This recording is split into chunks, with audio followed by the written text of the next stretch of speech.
Selamat datang di Nagita Dakuna Channel edisi kesehatan. Kali ini kita akan membahas tentang epidural hematoma. Epidural hematoma adalah kondisi ketika darah masuk dan menumpuk di ruang antara tulang tengkorak dan selaput pelindung otak paling luar. Kondisi ini dapat menyebabkan gangguan penglihatan, kesadaran, serta kemampuan bergerak dan berbicara. Otak dan saraf tulang belakang dilindungi oleh selaput otak yang bernama meningen. Berdasarkan urutan dari terluar hingga terdalam, meningen terbagi menjadi selaput dura, arachnoid, dan pia. Pada epidural hematoma atau perdarahan epidura, darah masuk dan menumpuk di ruang antara tengkorak dan dura. Kondisi ini dapat meningkatkan tekanan di kepala dan berpotensi menekan otak. Jika tidak segera ditangani, epidural hematoma dapat menyebabkan kerusakan otak, bahkan kematian. Penyebab epidural hematoma. Epidural hematoma biasanya disebabkan oleh cedera kepala yang menyebabkan patah atau keretakan pada tulang tengkorak, kerusakan atau sobek pada lapisan dura, serta kerusakan pembuluh darah di otak. Cedera kepala sendiri dapat terjadi akibat terkena benturan, pukulan, ledakan, atau karena kecelakaan.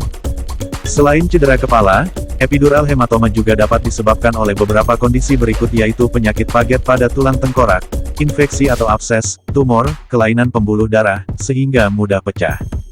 Faktor risiko epidural hematoma yaitu mengalami kondisi yang dapat meningkatkan risiko terjatuh, seperti usia lanjut, kesulitan berjalan, pernah terkena stroke, atau mengonsumsi minuman beralkohol secara berlebihan, mengonsumsi obat pengencer darah, seperti warfarin, pernah mengalami cedera kepala, tidak menggunakan alat pelindung diri ketika melakukan aktivitas yang berisiko tinggi untuk cedera, seperti berkendara, berolahraga, atau melakukan pekerjaan bangunan.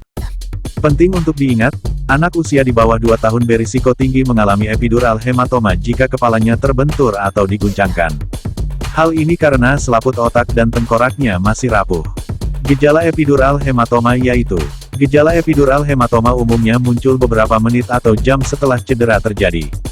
Gejalanya tergantung keparahan kondisi penderita, tetapi umumnya meliputi sakit kepala, mual dan muntah, kejang, gangguan penglihatan pada salah satu atau kedua mata, gangguan berkomunikasi atau afasia, lemah atau mati rasa pada anggota tubuh. Beberapa penderita epidural hematoma juga mengalami gejala yang berpola.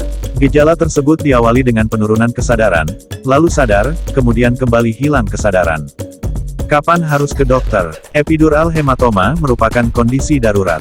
Oleh sebab itu, segera cari pertolongan ke IGD di rumah sakit terdekat jika seseorang mengalami gejala epidural hematoma. Penanganan harus cepat diberikan, terutama jika orang tersebut kehilangan kesadaran setelah mengalami benturan di kepala.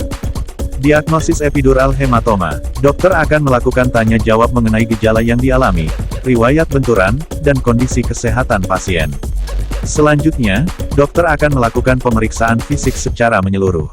Setelah itu, untuk menetapkan diagnosis, dokter akan melakukan pemeriksaan lanjutan berupa tes neurologi, untuk mengetahui seberapa baik kerja otak dan saraf tulang belakang, CT scan, untuk mengamati dan melihat kondisi tulang tengkorak dan otak, elektroensefalografi atau EEG, untuk mengamati aktivitas listrik di otak. Pengobatan epidural hematoma. Pengobatan epidural hematoma bertujuan untuk meredakan gejala dan mencegah terjadinya kerusakan permanen pada otak. Dokter akan menyesuaikan pengobatan dengan keparahan kondisi, gejala yang muncul, dan kondisi kesehatan pasien. Beberapa metode yang dapat dilakukan untuk mengatasi epidural hematoma adalah operasi. Operasi merupakan metode penanganan pertama yang dilakukan untuk mengatasi epidural hematoma. Operasi bertujuan untuk mengurangi tekanan pada otak, serta mengalirkan darah yang menumpuk di ruang antara tulang tengkorak dan dura. Selain itu, dokter juga mungkin melakukan kraniotomi. Operasi ini dilakukan dengan membuka tulang tengkorak, untuk mengeluarkan gumpalan darah yang menumpuk. Dengan begitu, tekanan di dalam kepala menjadi berkurang. Obat. Dokter dapat memberikan infus manitol guna mengurangi tekanan di dalam kepala akibat penumpukan darah. Selain itu, dokter juga dapat memberikan obat anti kejang untuk meredakan atau mencegah terjadinya kejang. Rehabilitasi. Dokter akan menganjurkan pasien untuk berkonsultasi dengan dokter rehabilitasi medis dan menjalani fisioterapi atau terapi fisik. Fisioterapi bertujuan untuk melatih fungsi anggota tubuh yang hilang timbul akibat cedera, seperti sulit berjalan, lumpuh, mati rasa, dan tidak dapat menahan buang air kecil atau buang air besar.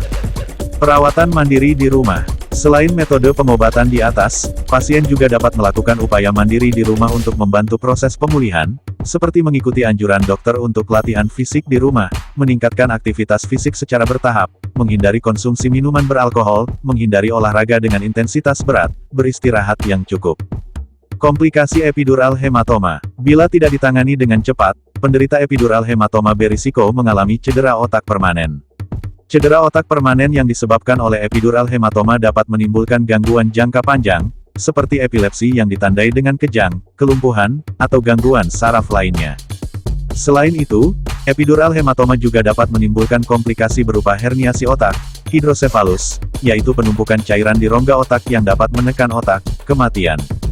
Pencegahan epidural hematoma yaitu menggunakan alat pelindung diri ketika berkendara, berolahraga, atau bekerja di konstruksi bangunan, menghindari konsumsi minuman beralkohol, terutama ketika akan berkendara, berhati-hati dalam beraktivitas dan membersihkan area tempat tinggal atau tempat kerja dari benda yang dapat membuat tersandung atau terpeleset. Salam sehat, sampai jumpa di video selanjutnya. Terima kasih.